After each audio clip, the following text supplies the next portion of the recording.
Superboy number 14, written by Tom DeFalco, art by R.B. Silva. So last issue left off with Superboy going through a portal and meeting up with Caitlin Fairchild and the Ravagers. And then, apparently, according to an editor's box, the entirety of Legion Lost number 13, 14, 15, 16 and the Ravagers 5, 6, and 7 happened.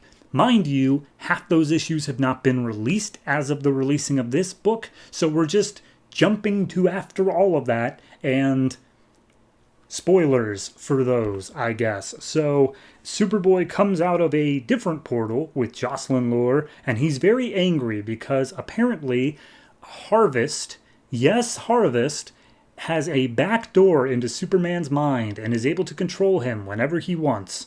And so now he's all pissed off because he's like, that's what I was made for. That was my purpose, and I don't like that. Leave me alone, Jocelyn Lure. I'm sick of being everyone's puppet.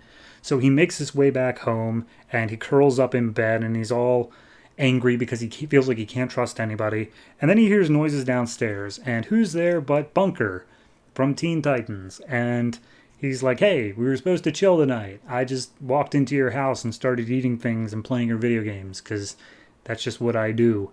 And at that point, he's like, all right, look, I'm sick of this. I don't want to deal with this. I'm going to bed. And Miguel's like, no, you're not. We're going to chill out. We're going to hang. So tell me what's going on. And he tells him everything that happened over all these issues that I don't get to read yet. And then he says how angry he is about how he can't even trust his own feelings anymore, let alone anybody else's whatever. And Bunker tells him, like, hey, get dressed, we're going out. And we see, as they are walking out the door, what's-her-face, Dallas Sorrentino from across the hall that he's kind of dating. She peeks out the door and she makes sure that everyone remembers, I saw you being a metahuman before. How do I, like, maybe you're evil like the ones that are after me. But regardless, we don't deal with that.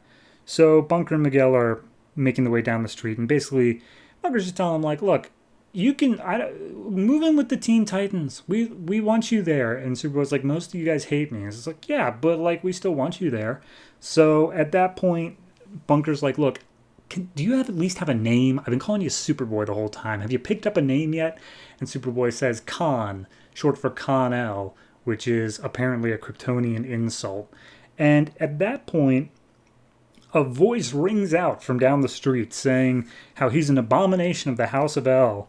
And Bunker's like, I don't hear anything, bro. But then we see, I'm just going to skip to it, Hell. This is a Hell on Earth tie-in, after all, or maybe an official part, I don't know. Regardless, Hell's there saying, like, why are you here? Like, who makes a clone of a Kryptonian before, like, a clone of a human? Why are you here, man? And he's like, psh, I don't know who you are or what you want, but get out of here. And Miguel's like, dude, what are you talking about?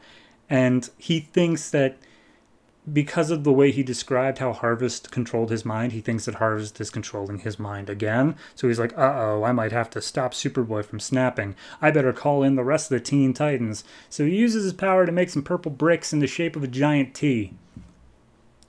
Anyway, Superboy keeps on going up to fight against Hell, and Hell is curb stomping him. Like, literally. There is nothing he can do.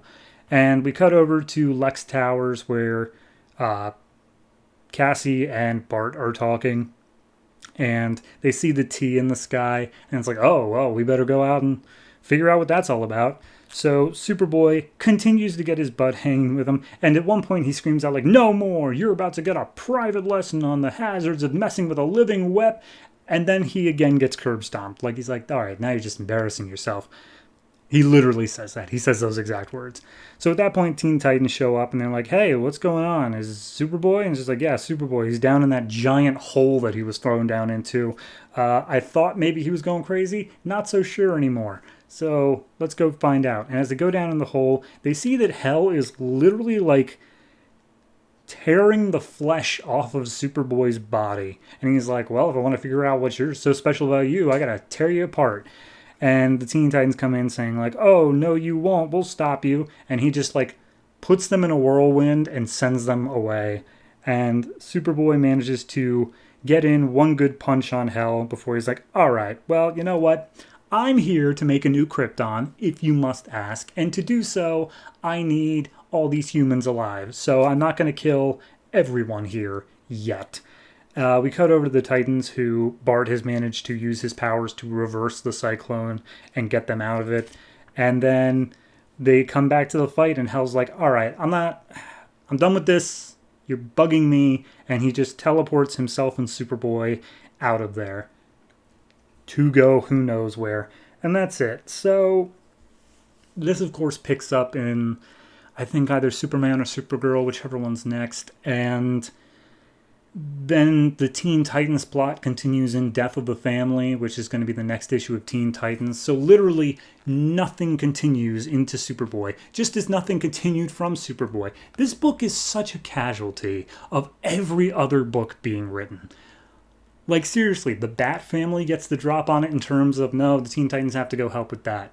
And then the Super Family, it's forced to stop its own story and just send this thing into the future. Like, there is not a plot to this book. It is just the minor little strands that form other events happen in this book. Do I like this particular issue? Not really. It's not doing anything. This is just setting up, here's why Superboy's in Hell on Earth.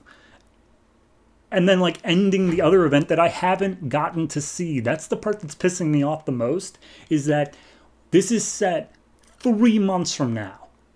Like, after issue 16 of Legion Lost, can I finally understand what in the hell they're talking about?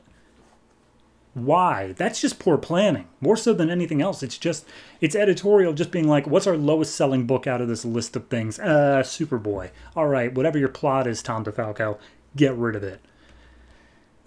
So no, I'm going to give this one like a 5. It's not good. It's just not a book. It is a tie-in. This is a permanent tie-in book.